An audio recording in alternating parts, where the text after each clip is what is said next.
ስትከታተሉት የነበረው የዕለተ ሐሙስ ግንቦት 14 2017 የምሽቱ የመረጃ ሰዓታችን ይህንን ይመስል ነበር።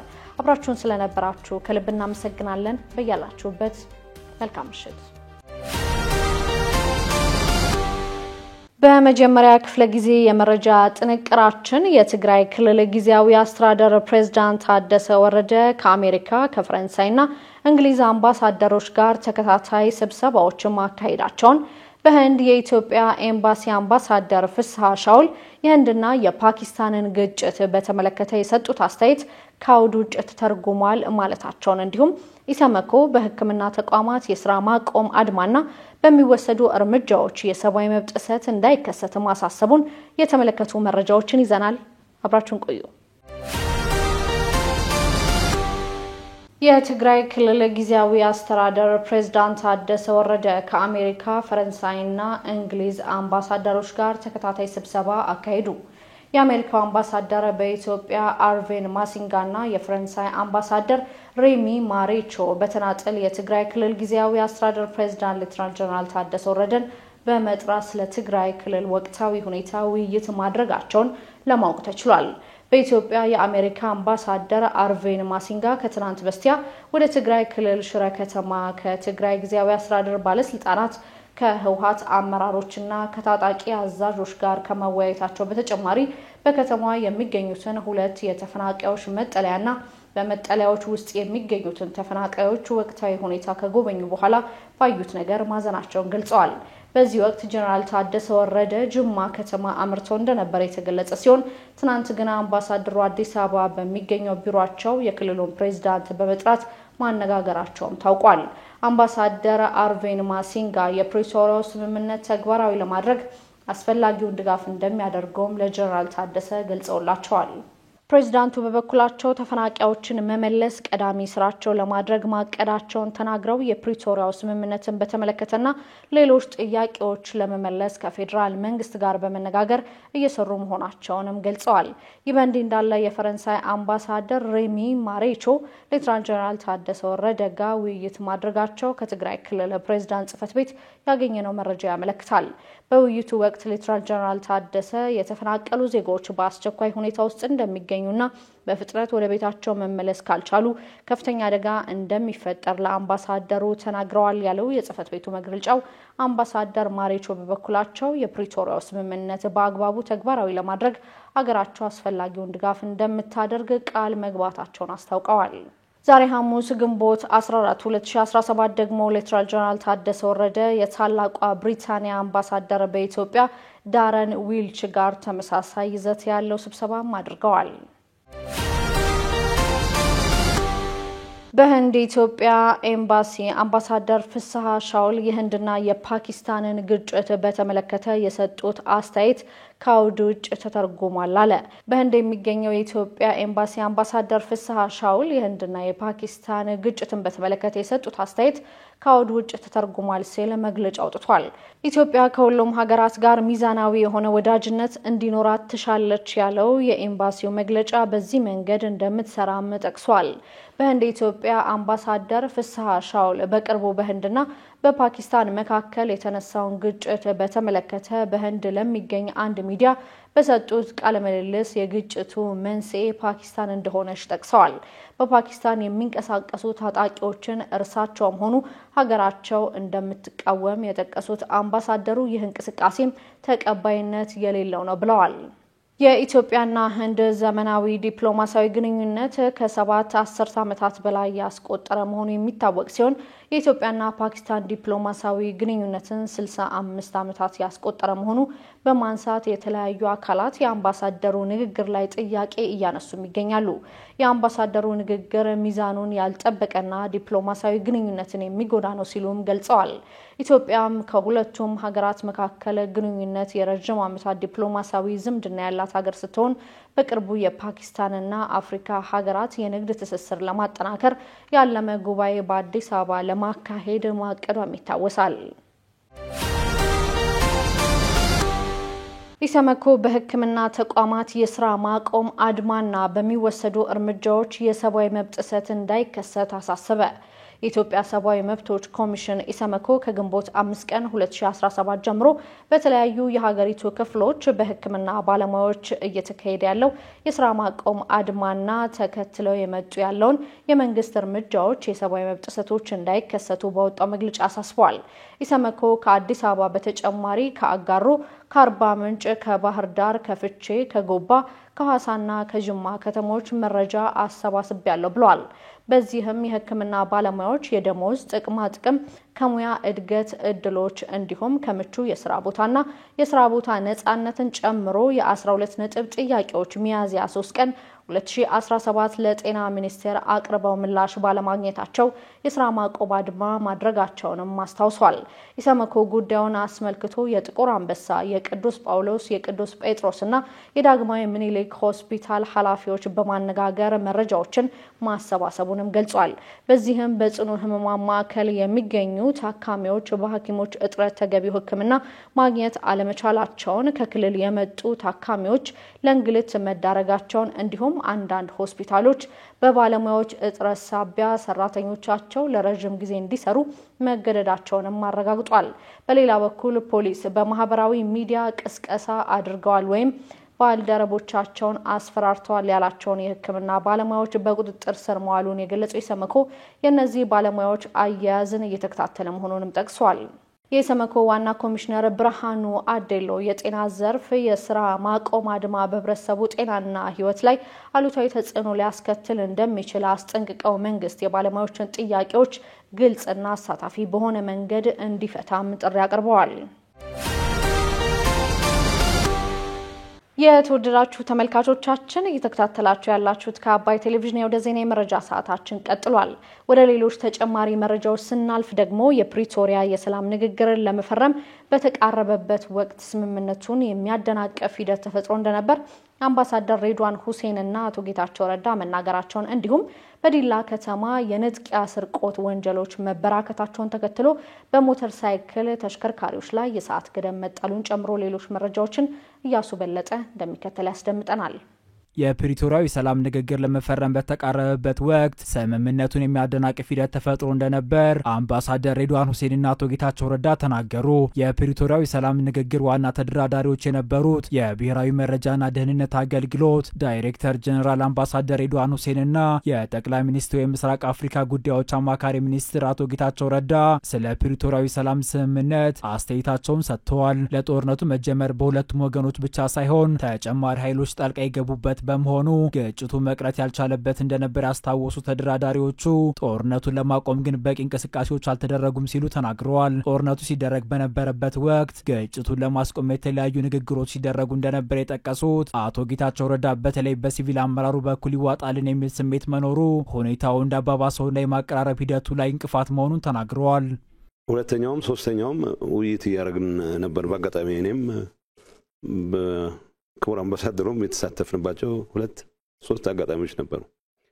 ሰው የቀረቡ ተርሞች መተማመን ብቻ ነው የሚጠብቁት እንጂ ጥያቄዎቻችን ከመመለስ አንፃር ደህና የሚባል ርቀት ሄደናል የሚል እምነት ነበረን። ግን ብዙ ሰው ማይገባው አለ። የሰራዊት ከፍተኛ አመራሮች የሆኑ ሰዎች የበለጠ እንደራደር የሚለው ክፍት የሆኑበት ሁኔታ ይታይ ነበር። በተወሰነ ደረጃ ሲቪሊያን ሊደርሺፕ ውስጥ ይዋጣልን የሚል ሐሳብ ነበር።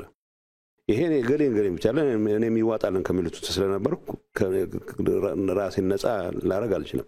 ግን ባየኋቸው አጋጣሚዎች ግን ለማቀራረብ የሚያስችሉ ድሎች ነበሩን። በምንገናኝበት ወቅት 3 ዙር አካባቢ ተገናኝተናል። በጋራ ጉዳይ መስራት ጥያቄዎቻችን ለመመለስ የሚያስችሉ መተማመን የሚባለውን ነገር እንትን ለማድረግ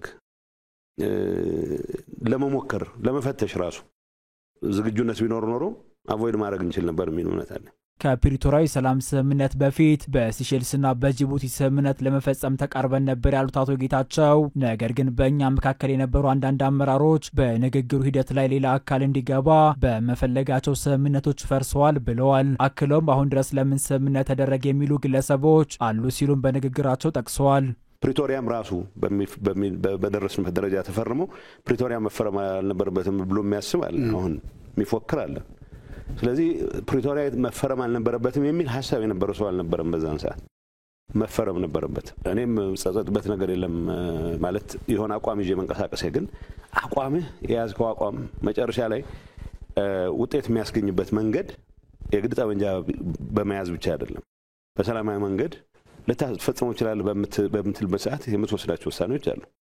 የነዛ ውሳኔዎች የግሌ ብቻ ውሳኔዎች አልነበሩም፣ የአመራር ውሳኔ ነው። ግን ነገሮች በቆዩ ቁጥር የሆነ ነገር አጥቻለሁ የሚል ወገን የሆነ ወይ ስልጣን አጥቻለሁ ወይ ተቀባይነት አጥቻለሁ የሚል ወገን አይ ቀድሞውንም መፈረም አልነበረበትም ብሎ በአደባባይ አሁን ይገለጻል። በፕሪቶሪያው ሰላም ስምምነት ወቅት አንዱ ችግር የነበረው ዲሲፕሊን እንደነበር ያነሱት አምባሳደር ሬድዋን በበኩላቸው በህወሓት በኩል የምንነጋገርበትን እያንዳንዱ ነገር ይዘው ለሚዲያ የሚቀርቡ ግለሰቦች መኖራቸው ችግር ነበር ብለዋል። ቢያንስ አሁን እኔና ጌታቸው ጌዶና ጻድቃን ሆነን መጨረሻ ላይ ጅቡቲ የተገናኘንበት ጊዜ ኦልሞስት በአብዛኛው ነገሮች ላይ መልክ ማሳዝ የምንችላቸው የጥፋቱን ደረጃ ማውቀናል። በቀጣይ ትንሽ ልፍ ቢደረግ ምን ያህል ሰው ዋጋ ሊከፈል እንደሚችል እሱን ተረተናል። በግላችን ደግሞ ለመቃረብ ያረግናቸው ጥረቶች ነበሩ። ከጀርባችን ይዘን የመጣነውን ነገርም ለመውሰድ ሞክራል። ስትገናኝ ዞሮ ለሁለት ተከፍለህ ያለ የቤተሰብ ጸብ ስለሚሆን ስትገናኝ በከፍል ጸብ በከፍል ዘመድ ጥየቃ የሚሆን ነገር መሆኑ አይቀርም። ይሄንን እንደዛ እሱን ስፕሪት ነው ያየነው።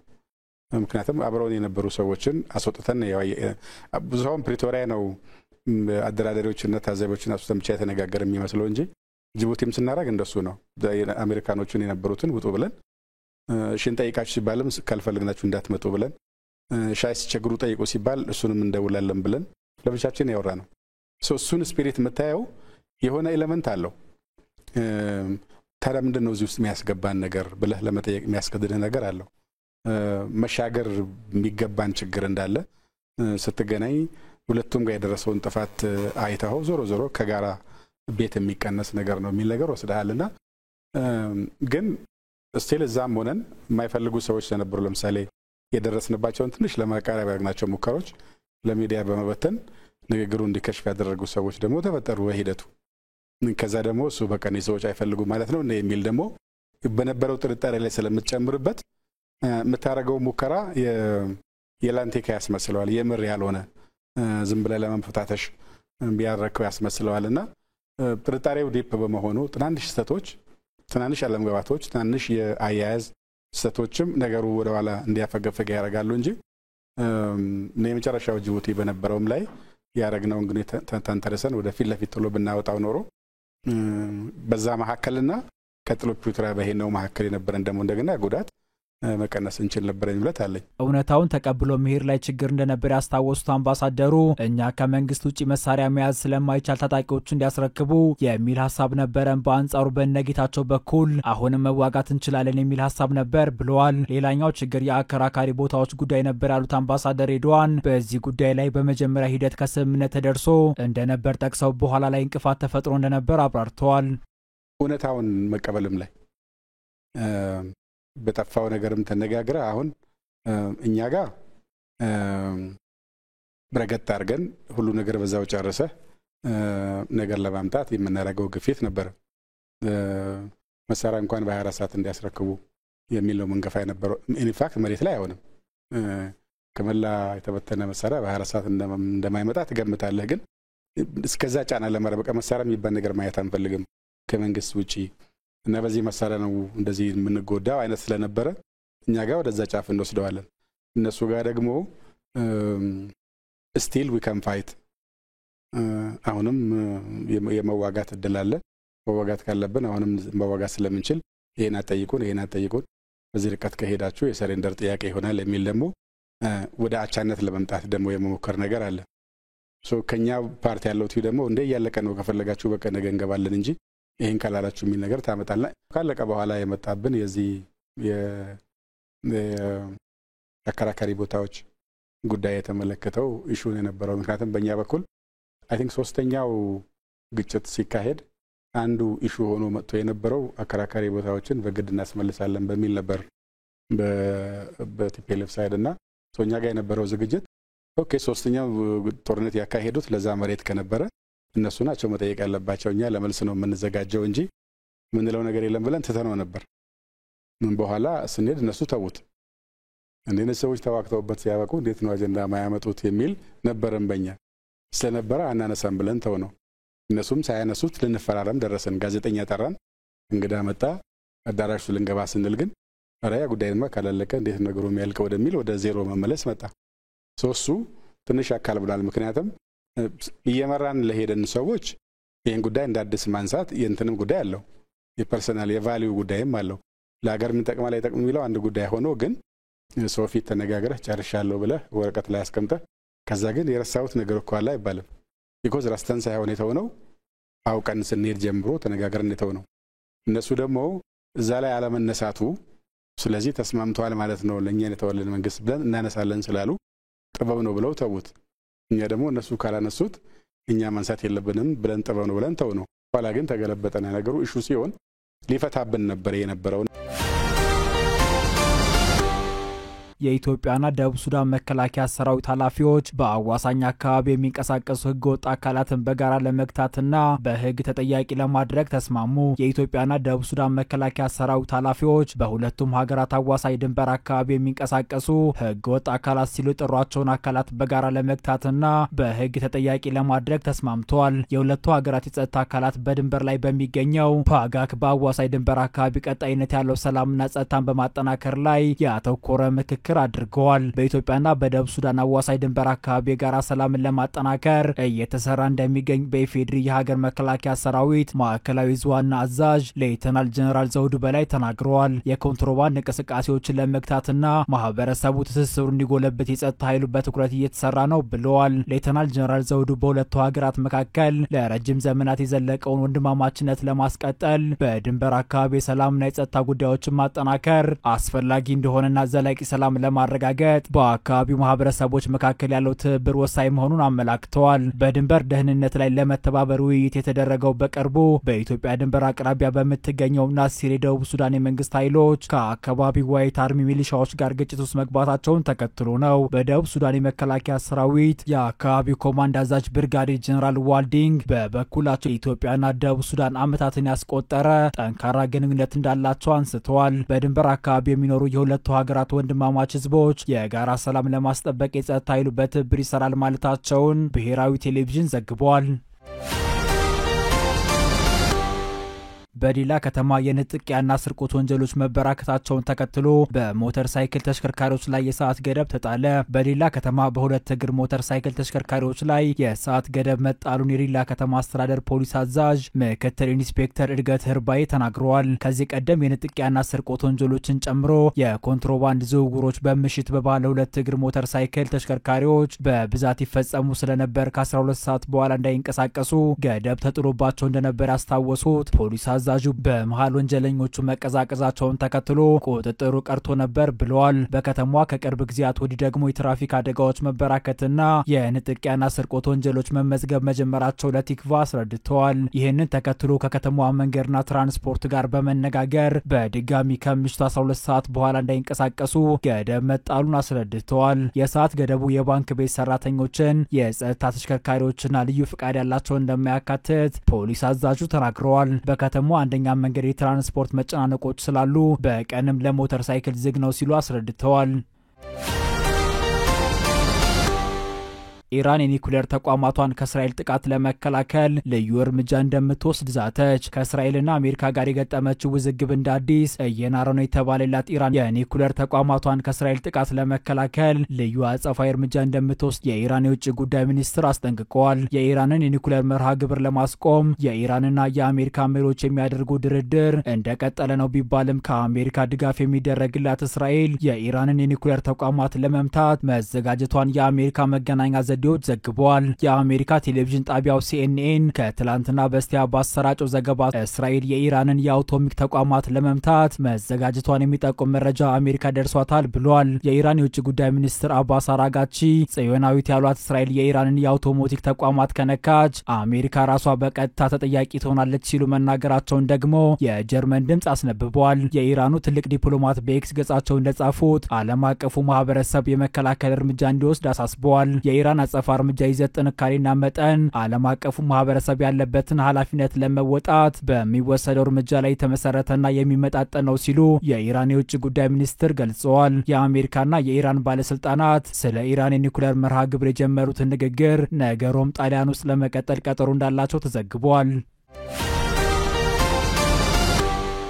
ከአባይ ቴሌቪዥን የምሽት ዘገባዎቻችን እንደቀጠሉ ናቸው። ውድ ተመልካቾቻችን አሁን ደግሞ የቢዝነስና ምጣኔ ሀብት ጉዳዮች የሚቀርቡበት ሰዓት ላይ ደርሰናል።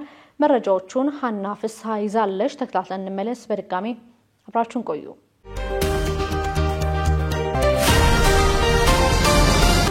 14 ባንኮች በተሳተፉበት ስድስተኛው የውጭ ምንዛሬ ጨረታ የአንድ የአሜሪካን ዶላር አማካኝ ዋጋ 133 ብር ሆኖ ተመዘገበ። የኢትዮጵያ ብሔራዊ ባንክ 50 ሚሊዮን ዶላር ያቀረበበት ስድስተኛው ዙር የውጭ ምንዛሬ ጨረታ 14 ባንኮች ተሳትፈውበታል። በዚህም የአንድ ዶላር አማካኝ ዋጋ 133.17 ብር ሆኖ ሲመዘገብ ከ16 ቀናት በፊት በተካሄደው አምስተኛው ዙር ጨረታ የአንድ ዶላር ዋጋ 132.9 ብር እንደነበር ይታወቃል። ይህም መጠነኛ የዋጋ ጭማሪ አሳይቷል። የኢትዮጵያ ብሔራዊ ባንክ የውጭ ምንዛሬ ገበያን ለማረጋጋትና የውጭ ምንዛሬ መረጋጋት ለመቆጣጠር ያለመ ይህንን ጨረታ በየሁለት ሳምንቱ እንደሚያካሂድ ማስታወቁ ይታወሳል። ባለፈው በተደረገው አምስተኛ ዙር ጨረታ ባንኩ 60 ሚሊዮን የአሜሪካን ዶላር ያቀረበ ሲሆን በጠቅላላው 16 የንግድ ባንኮች የውጭ ምንዛሬ ድልድል ማግኘት ችለው ነበር። የዘንድሮ ጨረታ ግን የቀረበው የዶላር መጠን ወደ 50 ሚሊዮን ዝቅ አድርጎታል። አቶ ማሞ ምረቱ በገዥነት የሚመሩት ብሔራዊ ባንክ በዚህ መልኩ የሚካሄደው ጨረታ እስከ 2017 በጀት ዓመት መጨረሻ ድረስ እንደሚካሄድ ብሔራዊ ባንክ ማስታወቁ አይዘነጋም። ጨረታው በማዕከላዊ ባንክ እየተከማቸ ካለው የውጭ ምንዛሬ የተወሰነውን መጠን ለግሉ ዘርፍ ለማቅረብና የማዕከላዊ ባንኩን የገንዘብ ፖሊሲ ዓላማ ለማሳካት እንደሚያግዝ ተመላክቷል።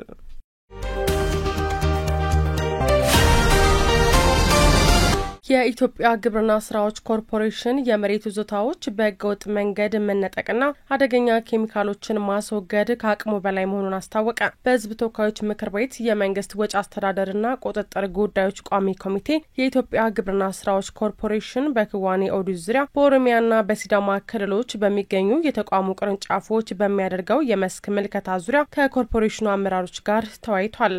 የቋሚ ኮሚቴው አባልና የቡድኑ አስተባባሪ ወይዘሮ ሱሚያ ደሳለው ኮርፖሬሽኑ የነበሩበትን የክዋኔ ኦዲት ግኝቶች ለመቅረፍ የሚያደርገው ጥረት የሚበረታታ ሲሆን ይህ ተግባር ተጠናክሮ ሊቀጥል እንደሚገባ አሳስበዋል። የመሬት ይዞታዎች ህጋዊ ባልሆነ መንገድ መነጠቅና አደገኛ ኬሚካሎችን ማስወገድ በተመለከተ ከተቋሙ አቅም በላይ የሆኑ ችግሮች መሆናቸውን ቋሚ ኮሚቴው አንስቷል። እነዚህ ችግሮች አፋጣኝ መፍትሄ እንዲያገኙ ከቋሚ ኮሚቴው ድጋፍ ባሻገር ለጠቅላይ ሚኒስትር ጽህፈት ቤት ማሳወቅ እንደሚገባም ተመላክቷል።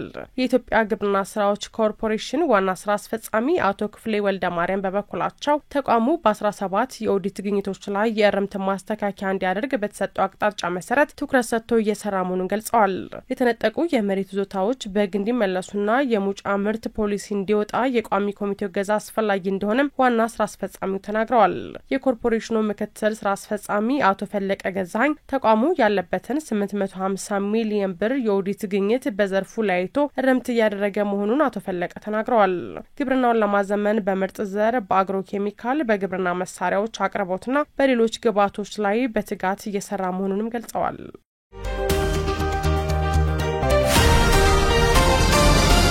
የኬንያው ኬሲቢ ግሩፕ ወደ ኢትዮጵያ ሲገባ በስራ ላይ ከሚገኙ ባንኮች አንዱን መግዛት እንደሚፈልግ ገለጸ። የኬንያው ኬሲቢ ግሩፕ ወደ ኢትዮጵያ ሲገባ ቅርንጫፍ ለመክፈት ወይም አዲስ ለማቋቋም ሳይሆን በስራ ላይ ከሚገኙት አንዱን መግዛት እንደሚፈልግ ገልጿል። እንደ ኬሲቢ ግሩፕ ያሉ ኩባንያዎች ወይም ባንኮች ወደ ኢትዮጵያ እንዲገቡ የሚፈቅደው የባንክ ስራ አዋጅ የጸደቀው ታህሳስ 8 ቀን 2017 ዓ.ም ሲሆን በታህሳስ 2018 ገደማ የውጭ ባንኮች ወደ ኢትዮጵያ ይገባሉ ተብሎ ይጠበቃል። የኬሲቢ ግሩፕ ዋና ስራ አስፈጻሚ ፖል ሩሶ ባለፈው ሳምንት በአዲስ አበባ የተገኙት በኢትዮጵያ የፋይናንስ ፎረም ላይ ለመሳተፍ ብቻ ሳይሆን በዋና ስራ አስፈጻሚነት የሚመሩት ኬሲቢ ግሩፕ አዲስ ወደሚከፍተው ገበያ ለመግባት እንደቆረጠ ለማሳወቅ ጭምር ነበር። ቅርንጫፍ ለመክፈት ወይም አዲስ ለማቋቋም እንደማንፈልግ ግልጽ ነን ያሉት ፖል ሩሶ በተደነገጉ ደንቦች መሰረት ግዢ ለመፈጸም እያሰብን ነው ሲሉ ተናግረዋል። ባለፉት 5 ዓመታት የኢትዮጵያ ገበያ የሚሰጠውን እድል እየተመላለሱ መታዘባቸውን የገለጹት ፖል ሩሶ ለውጥ አይቻለው ሲሉም ተደምጠዋል። ዋና ስራ አስፈጻሚው ኢትዮጵያ የባንክ ገበያዋን የምትከፍትበት መጪው ጊዜም ብሩህ እንደሚሆን ተናግረዋል። በቀጠናው ትልቁ አበዳሪ የሆነው ኬሲቢ ግሩፕ $15.5 ቢሊዮን ጥሪት ያለው ግዙፍ ኩባንያ ሲሆን በስሩ በሚገኙ ድርጅቶች በኩል በበርካታ የአፍሪካ ሀገራት በኢንቨስትመንትና በባንክ ስራ ላይ የተሰማራ ነው። በችርቻሮ የባንክ ስራ ከደንበኞቹ በተጨማሪም ለግዙፍ የመሰረተ ልማትና ኢንዱስትሪ ግንባታዎች፣ ለንግድና ለመኖሪያ ቤቶች ግንባታ ብድር ያቀርባል። ፖል ሩሶ የሚመሩት KCB ግሩፕ በአሁኑ ወቅት የኬንያ ንግድ ባንክና የኬንያን ብሔራዊ ባንክን ያስተዳድራል። በደቡብ ሱዳን፣ ዩጋንዳ፣ ዲሞክራቲክ ሪፐብሊክ ኮንጎ፣ ሩዋንዳ፣ ቡሩንዲና ታንዛኒያ የባንክ ስራዎች የሚያከናውኑ ኩባንያዎችም በስሩ ይገኛሉ።